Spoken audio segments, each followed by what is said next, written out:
Assalamualaikum warahmatullahi wabarakatuh. Perkenalkan, nama saya Zahwa Rasyita Maulida Effendi dari kelas 11 PPLG 4. Di sini saya akan menjelaskan tugas STS saya, yaitu membuat website Carude. Tema yang saya pilih yaitu sekolah. Di dalam PHP MyAdmin, saya telah membuat database yang bernama DB Sekolah. Lalu saya membuat tabel siswa. Di dalam tabel siswa terdapat 7 field, yaitu ID siswa, NISN nama siswa, jurusan, jenis kelamin, alamat, kelas. Untuk tipenya bisa dilihat di sini, dan saya memilih ID siswa sebagai primary key. Selanjutnya kita masuk ke dalam perkodingan. Untuk bagian pertama di sini saya membuat file koneksi. Nama file koneksi saya yaitu connection.php. Koneksi ini menghubungkan ke database PHP MyAdmin. Selanjutnya, saya membuat file baru bernamakan index.php. Pada kode pertama ini, memanggil file connection.php menggunakan require once, yaitu untuk menyertakan file koneksi database. Halaman ini menggunakan koneksi database yang sudah dibuat dalam file connection.php. Di bagian OBStart digunakan untuk memulai output buffering. Output buffering teknik untuk semua output dari script PHP sebelum mengirimkannya ke browser. Di kode ini ada HTML struktur. Kode ini mendefinisikan struktur HTML dasar dengan tipe dokumen, doctype, HTML, dan tag. Judul halaman saya yaitu database sekolah. Judul ini akan muncul di tab browser pengguna. Di sini saya membuat header dengan ukuran H1. Ini akan menampilkan teks database sekolah yang terletak di tengah halaman Alien Center. From pencarian, kode ini menggunakan elemen from yang memiliki properti type multipart slice from data. From ini bisa digunakan untuk mengunggah file walaupun tidak ada elemen input di dalamnya. From ini menggunakan metode post untuk mengirimkan data ke halaman yang sama, action index.php. From ini akan memproses input di halaman yang sama. Di dalam from kolom input type text untuk memasukkan kata kunci pencarian dengan nama qcari dan placeholder. Cari berdasarkan ID siswa. Ini menandakan bahwa from ini dirancang untuk mencari berdasarkan ID siswa. Untuk bagian ini ada tombol submit, button type submit process button yang akan memproses pencarian setelah memasukkan ID siswa dan mengirimkan from. Di sini ada tombol refresh yang merujuk ke halaman index.php yang digunakan untuk mereset halaman tanpa pengisian form. Di sini ada tombol tambah data. Tombol ini akan merujuk pada file tambah.php dengan teks tambah data. Jika tombol ini diklik, pengguna akan diarahkan ke file tambah.php. Untuk tabel data siswa, kode ini mendefinisikan sebuah tabel HTML dengan border 1 untuk menampilkan data dari database. Bagian tabel berisi header dengan kolom-kolom berikut ini.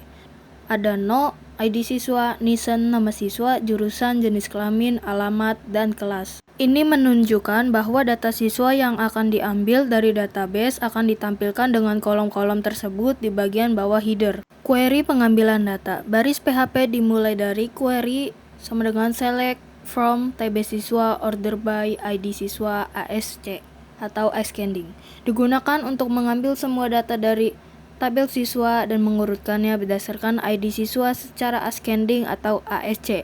Ini adalah query default yang akan dijalankan jika tidak ada pencarian. Pencarian berdasarkan ID siswa. Bagian if iset $post qcari mengecek apakah ada input pencarian yang dimasukkan di form berdasarkan input dari pengguna melalui post request.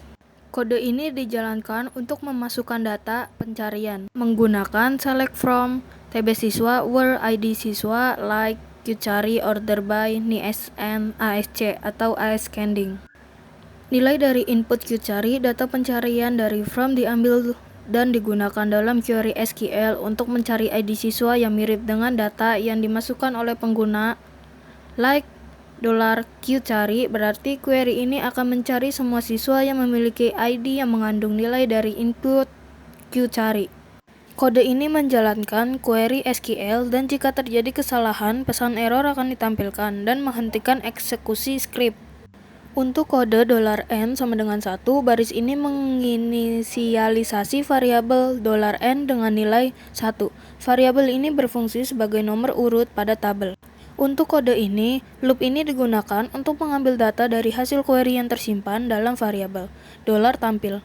MySQL fetch array akan mengekstrak setiap baris hasil query menjadi array asosiatif yang disimpan dalam variabel $a. Variabel $n yang diinkremen $n++ digunakan untuk menampilkan nomor urut di kolom pertama. Bagian HTML di dalam loop mulai dari tr, setiap baris data ditampilkan sebagai satu baris tabel HTML tr. Setiap kolom tabel td berisi data dari array $a yang berasal dari kolom-kolom dalam database. Untuk bagian kode ini yaitu td php echo $nn untuk menampilkan nomor urut. Yang kedua, td php echo $a id siswa menampilkan id siswa dari database. Yang ketiga ada NISN, menampilkan nomor NISN atau nomor induk siswa nasional. Yang keempat ada nama siswa, yaitu untuk menampilkan nama siswa tersebut. Yang kelima ada jurusan, untuk menampilkan jurusan siswa. Yang keenam ada jenis kelamin, yaitu untuk menampilkan jenis kelamin siswa tersebut. Yang ketujuh ada alamat, untuk menampilkan alamat siswa. Dan yang terakhir ada kelas, untuk menampilkan kelas siswa tersebut. Selanjutnya ada button edit data. Tautan ini akan mengarahkan pengguna ke halaman edit.php dengan parameter ID yang diambil dari ID siswa yang dipilih. Ini berfungsi untuk mengedit data siswa tersebut. Kemudian ada button hapus data. Kode ini menampilkan tautan atau link yang diformat menjadi tombol untuk menghapus data siswa. Parameter ID bagian href hapus data php id php echo $a id siswa menunjukkan bahwa saat tombol ini diklik, pengguna akan diarahkan ke halaman hapus data.php dengan parameter id yang nilainya berasal dari id siswa. Selanjutnya ada fungsi onClick bagian onClick return confirm. Anda yakin untuk menghapus data ini menjalankan fungsi JavaScript confirm. Fungsi ini akan menampilkan kotak dialog konfirmasi kepada pengguna dengan pesan Anda yakin untuk menghapus data ini. Jika pengguna menekan OK, maka tautan akan dilanjutkan ke hapus data.php untuk menghapus data. Jika menekan cancel, aksi penghapusan akan dibatalkan. Lalu saya menambahkan file baru yang bernama tambah.php. File ini untuk menambahkan data siswa ke dalam database. Pada kode pertama ini, require once, baris ini berfungsi untuk menyertakan file connection.php yang kemungkinan besar baris konfigurasi koneksi ke database dengan menggunakan require once.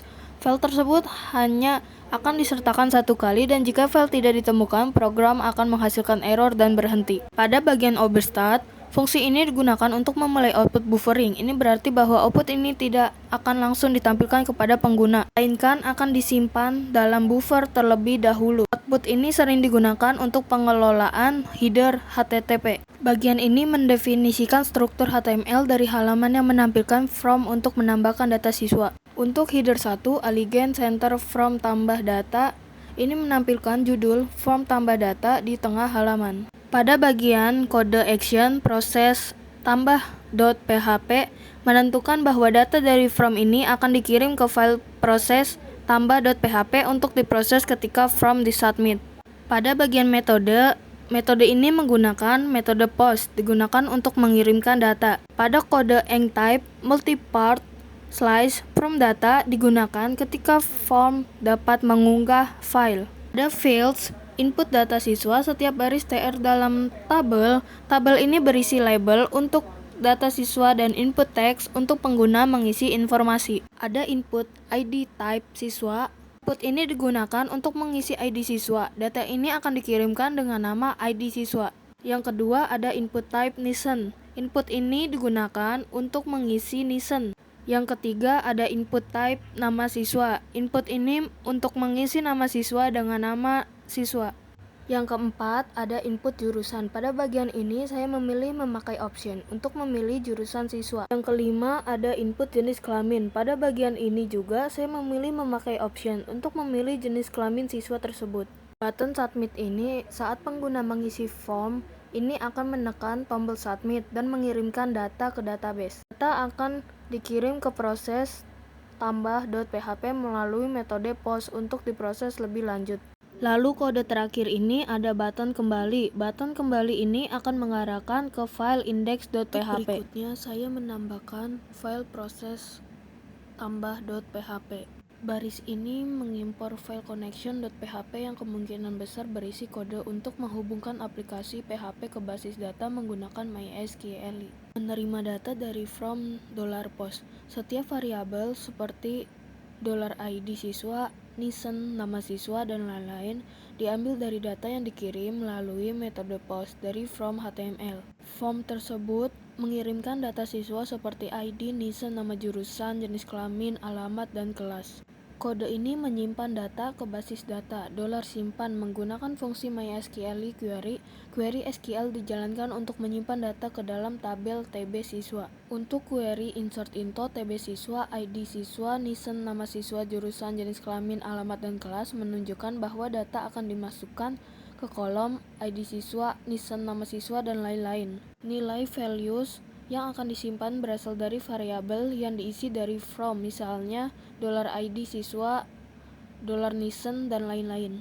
If simpan true mengecek apakah query berhasil dijalankan. Jika iya, header location index.php pengguna akan dialihkan kembali ke halaman index.php setelah data berhasil disimpan. Jika query gagal, echo gagal menampilkan pesan gagal di layar. Lalu saya menambahkan file edit.php. File ini digunakan untuk menampilkan formulir pengeditan data siswa dari tabel TB siswa yang diambil dari basis data. Pada kode require once, kode ini membuat file connection.php yang berfungsi untuk menghubungkan ke database menggunakan MySQL. Untuk kode obstart, penjelasan ada di sebelumnya. Query ini mengambil data siswa dari tabel TB siswa berdasarkan ID siswa yang diambil dari parameter URL $getID. Pada kode ini saya menyalin dari file tambah.php. Untuk penjelasannya sudah ada di awal video ya. Untuk type hidden name ID, ini adalah input tersembunyi untuk menyimpan ID siswa yang tidak akan diubah oleh pengguna, namun diperlukan saat melakukan pembaruan di database. Setiap field yang ada di form seperti ID siswa, nisen, nama siswa, dan lain-lain diisi dengan data yang diambil dari database. Hal ini memungkinkan pengguna melihat data yang ada dan mengeditnya jika perlu. Drop-down select untuk jurusan dan jenis kelamin menampilkan data yang diambil dari database sebagai nilai awal, lalu pengguna dapat memilih opsi baru untuk mengubah data. Kode ini penjelasannya sama seperti pada penjelasan sebelumnya. Pada button simpan dan kembali, button submit, saat pengguna mengklik tombol ini, data akan dikirim ke proses edit.php untuk diproses dan disimpan ke database. Untuk button kembali, button ini mengarahkan pengguna kembali ke halaman index.php tanpa menyimpan perubahan yang telah dibuat. Selanjutnya saya menambahkan file proses edit.php. File ini berfungsi untuk memproses pengeditan data siswa yang telah dikirim dari from edit. Data akan diperbarui di tabel siswa pada basis data. Di kode ini penjelasan sama seperti sebelumnya. Setiap variabel ID siswa, nisen, nama siswa, dan lain-lain mengambil data yang dikirimkan dari from edit melalui metode post. Query update digunakan untuk memperbarui kolom nisen, nama siswa, jurusan, jenis kelamin, alamat, dan kelas sesuai dengan data yang diterima dari form. Pembaruan dilakukan pada baris di tabel yang memiliki ID siswa yang sama dengan nilai yang dikirimkan dari form. If simpan mengecek apakah query berhasil dijalankan. Jika berhasil, header location index.php mengarahkan pengguna kembali ke halaman index.php setelah pembaruan berhasil dilakukan. Jika gagal, echo gagal menampilkan pesan gagal jika pembaruan data tidak berhasil. Pada file terakhir ini saya membuat file bernamakan hapusdata.php. Kode ini mengimpor file connection.php yang berisi script untuk menghubungkan ke database MySQL menggunakan MySQL. Hal ini memungkinkan operasi basis data dilakukan melalui variabel koneksi. Data ID siswa diambil dari parameter URL menggunakan $getID. Parameter ini menentukan ID siswa yang akan dihapus dari basis data. Fungsi MySQL query menjalankan query SQL untuk menghapus data dari tabel TB siswa. Query delete digunakan untuk menghapus baris di tabel yang memiliki ID siswa dengan nilai yang diterima dari URL. Jika berhasil, akan mencetak pesan berhasil terhapus untuk menunjukkan bahwa data berhasil dihapus. Header location index.php. Setelah pesan tersebut, pengguna akan diarahkan kembali ke halaman index.php. Jika gagal, akan mencetak pesan teks gagal jika terjadi kegagalan saat menghapus data. Itu saja penjelasan dari saya tentang website CRUD. Bila ada salah kata pada ucapan saya mohon dimaafkan. Terima kasih. Wassalamualaikum warahmatullahi wabarakatuh.